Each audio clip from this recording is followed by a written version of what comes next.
Everybody was to be seen in the animation industry, do what they can do to elevate the medium of animation. And there's no studio that has done that more so than Pixar and Studios Film. And to this day, they're still making movies to amaze audiences. Now, I'll be looking to the history of the movies they made, from Toy Story to the most recent movie this time recording, Hoppers.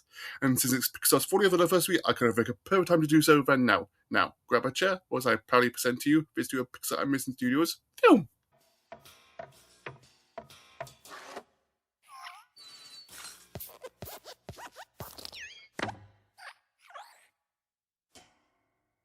Now let's start at the beginning. Pixar was originally the computer division of Lucasfilm. George had just hired El Camel, who just graduated from New York Institute of Technology, to be the head of that division. Ed then went to hire more scientists for that division. The team then went to work on doing the industrial light and magic special effects on Star Trek 2 for Wrath of Khan. But Ed and the team wanted to break the barriers by making the first computer movie. But there was one problem. None of them were animators. Enter John Lasseter, who had just come out of Disney after his tail pitch of A Brave Little Toaster. Ed hired him to make simple shapes for their first short, The Adventures of Andre and Wally B. Then, in 1985, John then went to prove his talents with a scientist named Bill Reeves creating the Stained Glass Man, the first computer-animated character in Young Sherlock Holmes. It then went to be nominated for Academy Award at the Oscars. After that, Ed and his team then created the Pixar Image Software, the most powerful graphics computer of its time. Everything was going great, but there was one problem. They were still looking for an investor to help them out, and George wants to make movies, not run a computer business. But one day, when Steve Jobs visited Lucasfilm, he saw the potential in technology and innovation in it and wanted to invest in Pixar. Now, Pixar is its own studio. In order to get the money in, they continued to make more shorts like Red's Dream, Tin Toy, and Luxo Jr. Tin Toy was the first computer-animated short to win an Academy Award at the Oscars. But unfortunately, that still didn't bring money in, and at the meantime, they started to make commercials to keep afloat. At the same time, John hired Pete Docter and Andrew Stanton, who he met when he was studying at Cal Arts. Then they collaborated with Disney to make CAPS, a digital ink and print system which brings in new technical advancements by combining computer graphics in 2D animation, and it was used in The Rescuers Down Under and Beauty and the Beast. At that time, Pete Snyder, the president of Walt Disney Studios at the time, tried to get Lasseter back to Walt Disney Animation Studios to make a movie with them, but he refused. So Pete said, okay, you want to make a movie at our animation studio, so let's make a movie at Pixar. So now we have the production of the first Pixar movie, Toy Story. It's about a cowboy toy named Woody who is owned by a kid named Andy. One day, his position as Andy's favorite toy was threatened when Andy got the most-have toy for his birthday, Buzz Lightyear, who he thinks is a real-life space ranger. But one day, they end up with Sid, Andy's next-door neighbor, who is just an average bully, but for a toy, he is a terrorist. And it's up to Buzz and Woody to get back to Andy before he moves. Before they got the idea about toys, they knew they didn't want to do a fairy tale like what Disney was mainly known for. They wanted to do their own thing. And the idea about toys come to life came from Tin Toy. And John loved the idea of seeing the world from a toy's point of view. It was originally about Timmy, the tin toy, on a family vacation with his owner, then gets lost at a rest stop. There he is found by a jumpman who throws him in the back of his truck, where he meets a ventriloquist dummy. At the end, they end up at a daycare, where they'll never get lost or outgrown. Then the story changed to a kid's birthday party, Timmy being the favourite toy. But the team didn't see how an old-fashioned toy like Timmy could be a kid's new favourite toy. So, Timmy became a space ranger named Lulu Larry. Then Timbers from Morph, then eventually Buzz Lightyear. The ventriloquist became Woody. Woody was inspired by an old Casper doll that John had, and Buzz was inspired by G.I. Joe that he had when he grew up with Casper. For the voice of Woody, John showed Tom Hanks' animation test of Woody with audio clip from another Disney movie, Turner and Hooch, in order to impress him, and Tom loved it and agreed to be the voice of Woody. For Buzz, the role was originally going to go to Billy Crystal, but he said no. Then John wanted Tim Allen to do Buzz after seeing his stand-up comedy show. Jeffrey Katzenberg, the head of Walt Disney Mission Time, kept saying he wanted Toy Story to be more dark, edgy, for adults. What does he mean by that? Well, you see. Remember, executives do say some stuff that make no sense whatsoever. When the team came to Disney Studios for the screening to show what they've done, and the movie was, good lord, absolutely awful and mean-spirited, and Woody was the biggest joke you could ever seen. After the screen, Jerry said to Tom Schumer, co-head of Disney Animation, why no one liked it. Well, Jeffy, if you didn't interfere and let them make the movie they wanted to make, it would have been a disaster. Just saying. After that, Disney wanted to shut the production 'But Pixar said no and they started to rewrite the story, and when I showed the rewrite to Disney, they said it was good. Not great, but good enough to start the production again. The animation took 4 hours to make one frame at a time because computers rerun fast at the time. For the Green Army men, Pete Doctor got some sneakers and taped them to a plank of wood so they can walk around so they can see how the Green Man will walk. And the funny thing is, they got paid to do that. For the music, even though they didn't want it to be a musical, they still wanted someone who could make songs for the moment of the characters. And that's why they brought in songwriter Randy Newman to do the songs. Newman himself said that recording the orchestra was the best days of his life. When it was released in 1995, it was everything they could ever wish for. Critics and audiences loved it, saying it was the Snow White of the computer animation.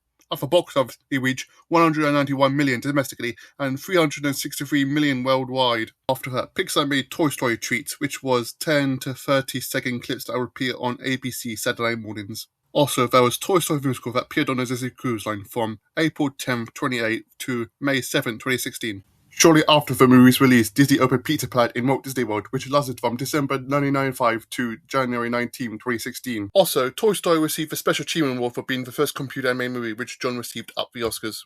Before the movie's release, Pixar made an interview clip of Buzz and Woody like they were getting interviewed by a real-life reporter. In 2025, they re-released the movie in theaters to celebrate Toy Story's 30th anniversary. In their darkest hour, Pixar reached up and rise above to show that animation can truly go to infinity and beyond.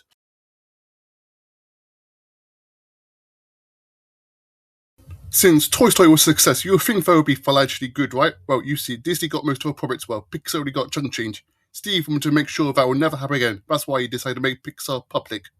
If you don't know what it means that Pixar decided to sell its stock shares to the public so everyone can buy it in order to raise some capital. And if you still don't know what it means, then I'm sorry, I'm not on the same page as you.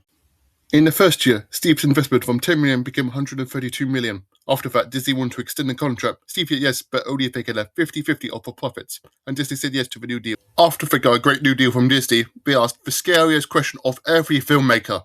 Now what? What made their first movie successful and what they're going to do to make lightning strike twice and prove they're not just a one-hit wonder. Which brings us to the production of their second movie, Bug's Life. It's about a colony of ants that gathers through the grasshoppers, led by Hopper. One day, one of the ants named Flake accidentally messes up the food offering, which annoys the grasshoppers. Hopper told them that if they don't get enough food by the end of summer, then they're screwed. To protect the colony, Flake travels to find warrior bugs, which he does, but they turn out to be a group of unlucky circus bugs. Now it's up to Flake, the circus bugs, and the entire ant colony to prepare to fight the grasshoppers. The idea came from Pete Docter and Andrew Stanton, thought of a twist of the ant and the grasshopper story. The original pitch was a red ant named Red instead of Flick, and he was part of the circus bugs instead of the ant colony. He and the circus bugs were going to cheat on the ants, but later help him out. Andrew didn't like the idea because Red and the circus bugs might be unlikable, like Woody, before the big rewrite. The ant named Red then became a scout ant named Flick, and they got rid of the idea of the circus bugs cheating on the ants. For the voice of Flick, Dave Filoni, who was originally going for Stim stinging his head, but instead he got the role of Flick. For Hopper, John wanted Robert De Niro, but he said no. Then John asked Kevin Spacey, and he said yes. Unfortunately. For Heimlich, no one can make them laugh more than Joe Rav, one of the creative team of the movie. For Stim the Stinker set, they got David High. For Rosie, they got Bonnie Hunt to do the voice.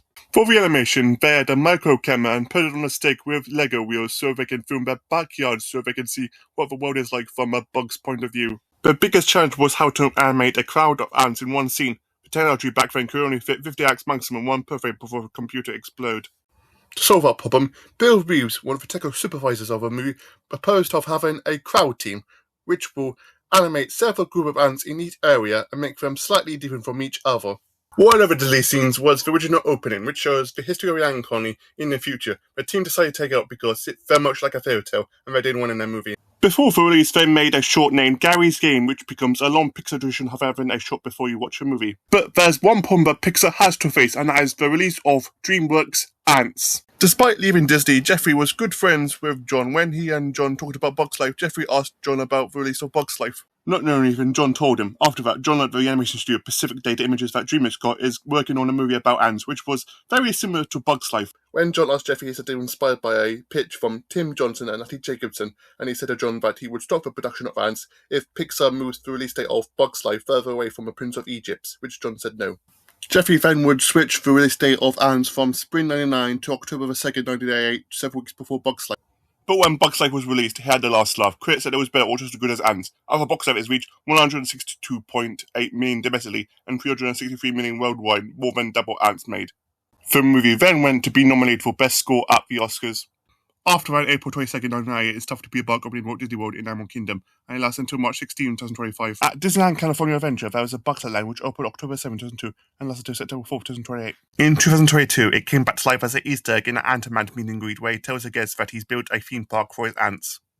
Just like what they did for Toy Story, Pixar made interview clips of the Bugs Life characters like they were getting interviewed by a real-life reporter. Also, they made outtakes of the characters like they were filming a live-action movie. Just like Flick, the movie wanted to make a difference in animation and prove that Pixar isn't a one-hit wonder.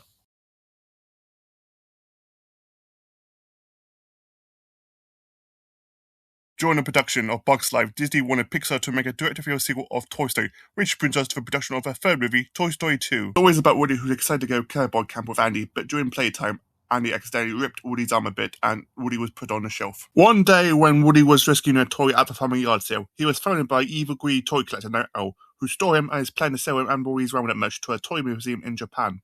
Now it's up to Buzz again to rescue Woody before Andy comes back home. When they were making it, John knew that he had to respect the world of the first movie. The idea of the sequel came from John's life as a toy collector, and when his kids came to work and tried to play with his toys, John thought, what would it be like for a toy in the hands of an obsessive collector? The team thought it would be a good idea to use some deleted scenes from the first movie, like the original opening of the first movie was a opening of a Buzz Lightyear cartoon, which they changed it to an opening of a Buzz Lightyear game for the sequel. Or Woody's nightmare scene to show his fear of being thrown away. They also explored other fears of toys, such as yard sales and what do you do when your kid grows up.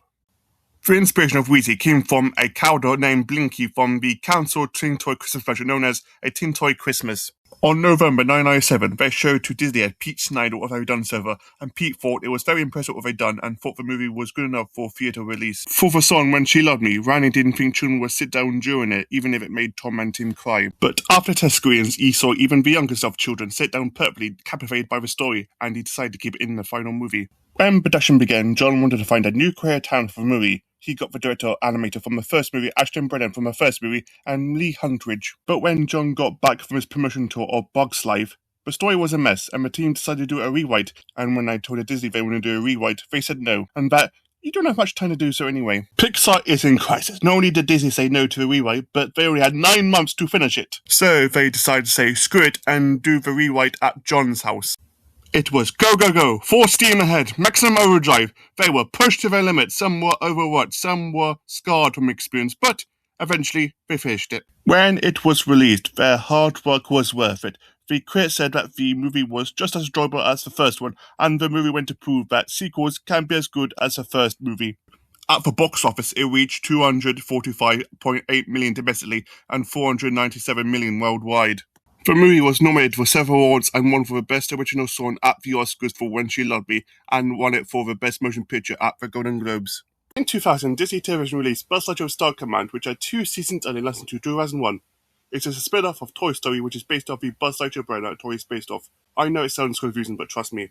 In October 7, 1999, Disney opened Buzz Lightyear Space Ranger Spin in Walt Disney World, and in Disneyland California in 2005, which was known as Buzz Lightyear Astro Blaster, and in Hong Kong Disneyland in August 30th, 2005, until it was refilmed to Ant-Man and Wasp: Nano Battle in 2017.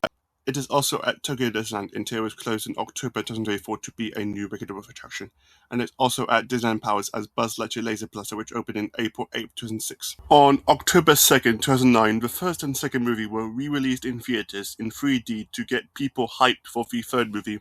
Also, just like Bugs Life, Pixar made outtakes like they were doing a live-action movie. Pixar was in real trouble, but they learned that if you work together and see it through to the very end, then you can overcome every deadline.